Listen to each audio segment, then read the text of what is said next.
Are you sure your office job is safe? Are you sure a calendar packed with meetings, a non-stop inbox, and a steady paycheck is real armor? Or is it just a sticker that looks strong until the day it gets ripped off? Have you ever wondered why that expensive college degree, the thing you used to climb into the white-collar world, can turn into a weakness? AI does not hate you. It just loves work that can be measured, broken into pieces, and replaced for less. I am Max. I am here from 5 years ahead, and I brought a warning that feels like cold metal.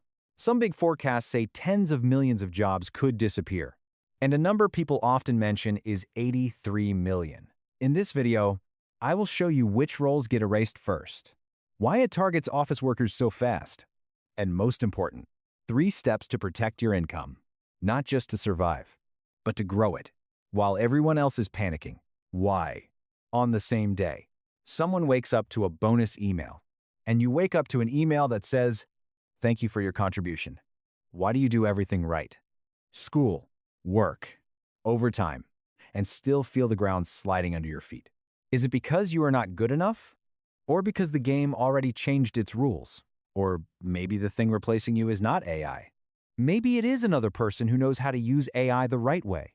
And if that is true, who is holding the knife? And who is standing in front of it? We are going to break it all down right now.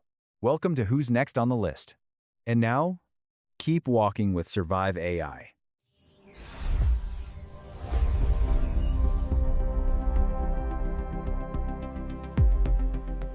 You want 3 answers. Which jobs are dying first? Why your degree suddenly feels lighter than paper? And how to avoid losing your income. I will go straight there. But I will not hand you a sleeping pill. I will hand you an exit map. Meet David. He is 35, living in a mid-size American city. Morning, he drops his kid at school. Night, he eats fast, then opens his laptop to check the numbers. David is not lazy. He is the do-it-right type. College, certificates, step-by-step promotions. He survives every busy season. That day starts like any other. A short meeting. A clean sentence from his boss. Then a new dashboard appears on the screen. Neat and cold. They call it an AI agent system. It sounds like a movie, but it is sitting inside the company laptop. David watches it run. A month of finance reports. Done in minutes. Then a few more minutes. And it cross-checks itself. No one yells. No one slams the table. Just one final line. We will restructure. And when David walks out to the parking lot, his biggest fear is not losing the job. His biggest fear is this. He does not even know where to apply next. You might still think plumbers and electricians are the first to get replaced. That is the wrong bet. AI starts where the data is thick, where tasks repeat, and where there is the least friction. A computer screen is its home. Some leaders in the AI world have said, bluntly, a huge share of office tasks can be automated within about 18 months, layer by layer, process by process. It sounds dramatic. Until you look at your day, you read emails, you summarize, you write, you edit, you move numbers around, you build slides, you repeat. AI does not understand life like a human, but it eats information fast, and it is cheap. It does not ask for raises. It does not take holidays. It does not get tired. For a company, that looks like a profit dream. But for the working middle class, it is a vice. When a team can be shrunk, your bargaining power gets shrunk too.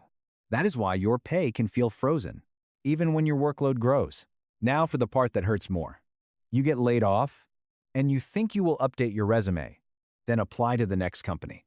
But a hiring black hole is already open, and people throw applications into it every day. Meet Emma. She just graduated. She lives in California. She is smart. She works hard. And she is doing exactly what everyone told her to do. She submits almost 400 applications, not 40, almost 400. And what she gets back is silence. No one hates Emma. A filtering system sees one missing keyword, then cuts her in seconds. Intern roles vanish. Entry-level jobs demand experience. And you start to understand this line. The front door is locked. You can feel hopeless. But wait, if AI is that strong, why do some companies roll it out and fail? Why do they automate and then crash? There is a weak spot they do not want you to see. And that weak spot is where you survive. Here is the twist. AI does not win because it is wise. It wins because it is fast. And that speed makes a company think it found a magic button. David watches the new system sort invoices, label costs, and suggest cuts. And everyone in the meeting nods because the numbers look so clean. But 1 week later, it merges 2 refunds by mistake. And the report shifts just enough to be dangerous. David gets pulled into a room because the machine cannot apologize. And the company still needs a human name on the blame. That is the real pattern. Automation does not erase the whole team at once. It erases the people no one remembers. Then it keeps a few people to babysit a machine that runs very fast and can still run wrong. And once the company gets addicted to that speed, it will demand you move at the machine's pace. The real squeeze is not only layoffs, it is pay getting pushed down. Because for the same work, there are more people chasing fewer seats, and more tasks have been packaged into repeatable steps. Emma does not just see rejections. She sees job posts vanish in days, then come back with a new title, lower pay, and higher demands, like the market is testing who will accept pain. David sees a different version. The company keeps him, but moves him into a role with a shiny name, like AI Operations Coordinator. In real life, it is the work of 3 people. He checks errors, fixes the workflow, and explains it to leadership. When hiring systems use automatic filters, one missing keyword can turn you into not a fit, and you never learn why. From the outside, everything looks normal. From the inside, the rules already changed. New grads get hit first. Then, the mid-level workers. This is the moment where many people choose anger. Smart people choose a new position. In the restructure meeting, David hears one cold line. AI moves fast, but you have to sign. Those words explain the near future. The machine runs. The human takes the punch when it goes wrong. If you are a task person, you are easier to replace because tasks can be split, measured, and optimized. But if you are an outcome owner, you are harder to replace because outcomes need responsibility, judgment, and someone willing to stand behind the decision. David finally sees what the company fears. It is not a lack of people who type. It is a lack of people who understand the process deep enough to catch errors before they become a crisis. For the first time, he stops asking, "How do I keep my old job?" He starts asking, "How do I become the person the system depends on that?" The real cost of AI is not the software bill.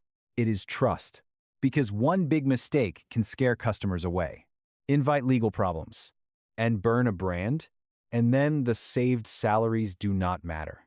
David watches a major client call his boss, not to ask for numbers, but to ask, "Who guarantees these numbers are right?" The room goes quiet, because AI has no business card to hand over. In that silence, the valuable people show up. Not the fastest clickers, the people who set standards, cross-check facts, and speak both business and operations in the same sentence. Emma also finds a crack in the wall. A small company replies to her, not because her resume is pretty, but because she tells a clear story. A broken process, a fix, a saved deadline, a team that makes fewer mistakes.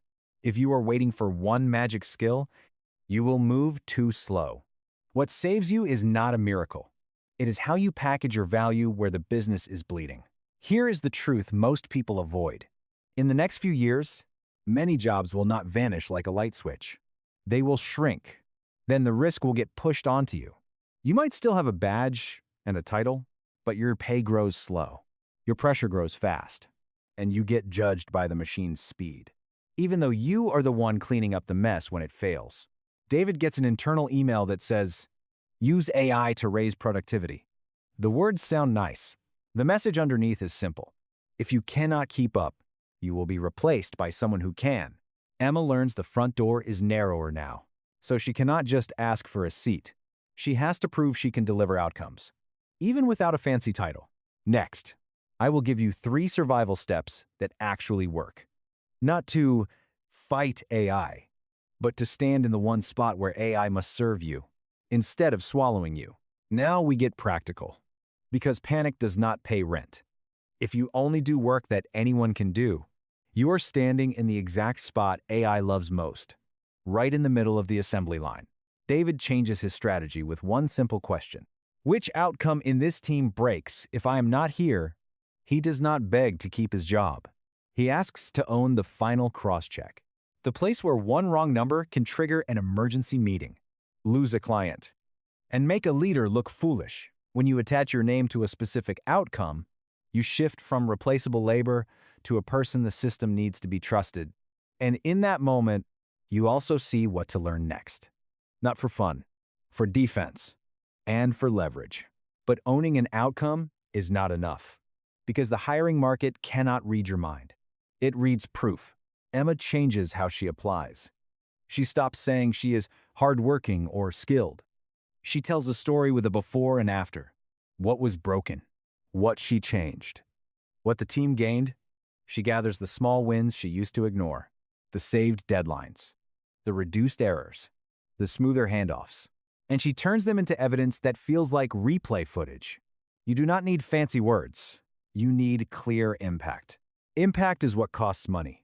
And when you can say, I made this run more stable, you separate yourself from the crowd that only says, please, hire me. The last step is choosing the right kind of work.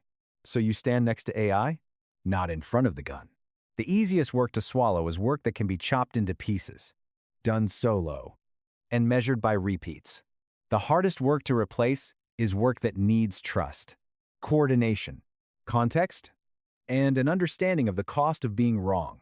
David learns how to speak to finance, legal, and operations in the same meeting because AI can suggest, but it cannot take responsibility when a decision causes damage.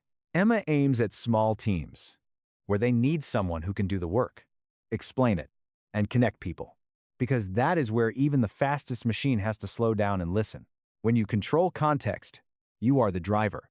AI is the engine, powerful, but it has no steering wheel. If your chest feels tight right now, that is normal. This is a big rule change, and it is happening inside small work, an email, a report, a slide deck. But because it is happening in small work, you can start today. Pick one outcome to attach your name to. Build clear proof of impact. Then move toward roles that require trust and responsibility. You do not need to beat AI.